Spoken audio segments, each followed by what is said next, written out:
Exercise 7.1 का question number 3 देखते हैं। थर्ड क्वेश्चन में आपको बोल रहा है AD and BC are equal perpendicular to a line segment AB। See figure 7.18 show that CD bisects AB। बहुत सिंपल क्वेश्चन है, लेकिन इसको समझना जरूरी है कि क्या बोल रहा है। देखो, क्वेश्चन में आपको ये बोल रहा है कि AD और BC, ये जो दो लाइन सेगमेंट आपको दिख रहे हैं AD और BC ऊपर है, AD नीचे, आप देख सकते हो डायग्राम में। ये इक्वल परपेंडिकुलर है। कैसे इक्वल परपेंडिकुलर है? आप A से B तक आप देख रहे हो, A से B तक एक स्ट्रेट लाइन है। इक्वल परपेंडिकुलर का मतलब BC और AD के ऊपर AB एक परपेंडिकुलर लाइन है। इसका मतलब एंगल B भी 90 डिग्री का होगा और एंगल A भी 90 डिग्री का होगा। अब आपको ये प्रूफ करना है कि जो CD है वो AB को बाइसेक्ट कर रहा है। आप देखो, ये जो CD आपको लंबा वाला लाइन दिख रहा है, AB को बाइसेक्ट कर रहा है। बाइसेक्ट करने का मतलब क्या होता है? दो इक्वल पार्ट में डिवाइड करना। तो ये जो CD लाइन है, ये A और AB को, लाइन सेगमेंट AB को दो इक्वल पार्ट में डिवाइड कर रहा है। ये आपको प्रूफ करना है। अब दो इक्वल पार्ट का मतलब देखो, आप A और B के बीच में एक इंटरसेक्टिंग पॉइंट है AB और CD का, वो है O। तो आपको ये प्रूफ करना है कि OA और OB आपस में इक्वल है। ठीक है, कैसे प्रूफ करेंगे? चलिए व्हाइट बोर्ड में देखते हैं। देखो, क्वेश्चन में क्या क्या गिवन है। आपको दिया हुआ है कि AD और BC आपस में इक्वल है। AD और BC ये दोनों आपस में इक्वल है। ये जो AB और CD है, ये एक दूसरे को इंटरसेक्ट कर रहे हैं O पॉइंट पे। जब इंटरसेक्ट कर रहे हैं तो ये इक्वल परपेंडिकुलर बोला है। ठीक है, B और A को इक्वल परपेंडिकुलर बोला। इक्वल परपेंडिकुलर क्यों बोला?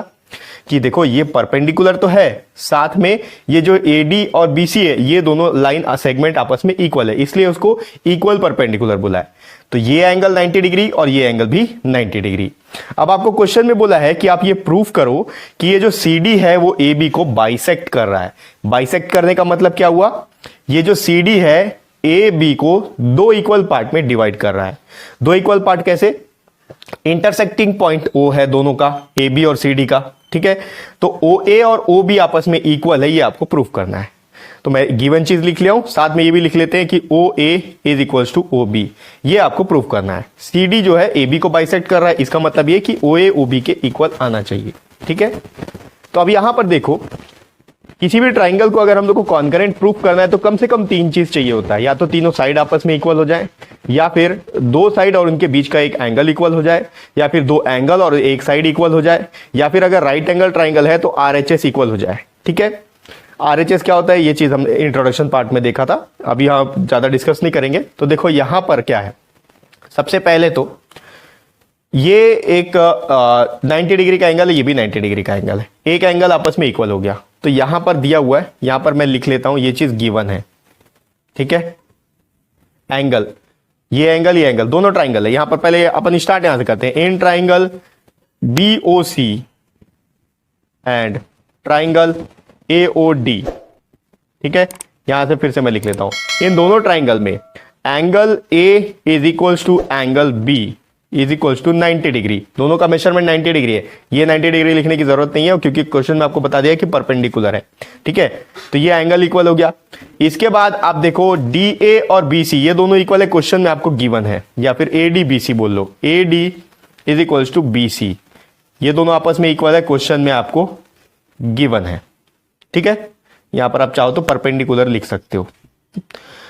अब यहां पर देखो, क्योंकि CD और AB एक दूसरे को इंटरसेक्ट कर रहे हैं, तो इंटरसेक्ट कर रहे हैं का मतलब ये एंगल और ये एंगल वर्टिकली ऑपोजिट एंगल है, इसका मतलब दोनों आपस में इक्वल हो गए। नाउ यहां पर आप लिख सकते हो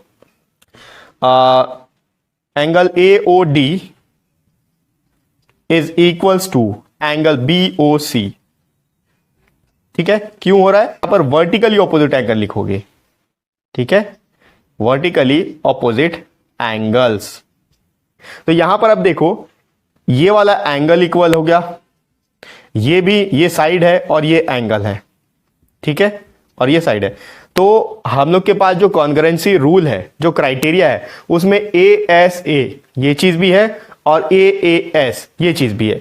लेकिन ASA आप कब यूज कर सकते हो? जब दो एंगल्स के बीच में एक साइड आ रहा हो। ठीक है, दोनों एंगल के बीच में एक साइड आ रहा हो। तो यहां पर आप देखो इन दोनों एंगल के बीच में ये वाला साइड है और इन दोनों एंगल के बीच में ये वाला साइड है, तो इसको तो हम लोग को प्रूफ करना है कि वो इक्वल है बोल के, तो हम लोग ASA को यूज नहीं कर सकते। हम लोग कौन सा रूल यूज करेंगे, AAS, जिसमें ये बोलता है कि किसी भी दो ट्राइंगल में दो एंगल और कोई भी एक साइड इक्वल होना चाहिए।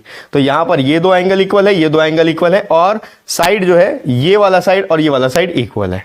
ठीक है, तो यहां पर हम लोग लिख सकते हैं therefore triangle BOC is congruent to triangle AOD by AAS rule।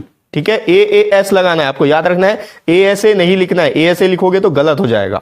ठीक है, अब देखो यहां पर आपको क्या पूछा है, आपको क्वेश्चन में प्रूव करना है कि OA और OB इक्वल है, OA और OB। तो हमने अभी इन दोनों ट्राइंगल को कॉन्करेंट प्रूफ कर दिया है, और OA इस ट्राइंगल का पार्ट है, इस ट्राइंगल का, OB इस ट्राइंगल का पार्ट है।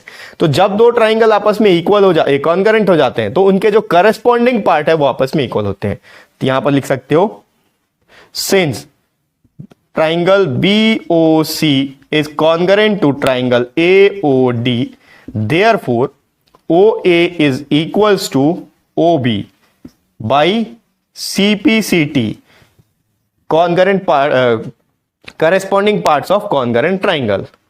therefore hence, या फिर लिख सकते हो hence CD bisects AB।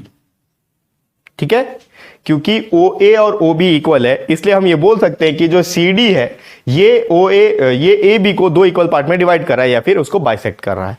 ठीक है, तो ये हो गया एक्सरसाइज 7.1 का थर्ड क्वेश्चन।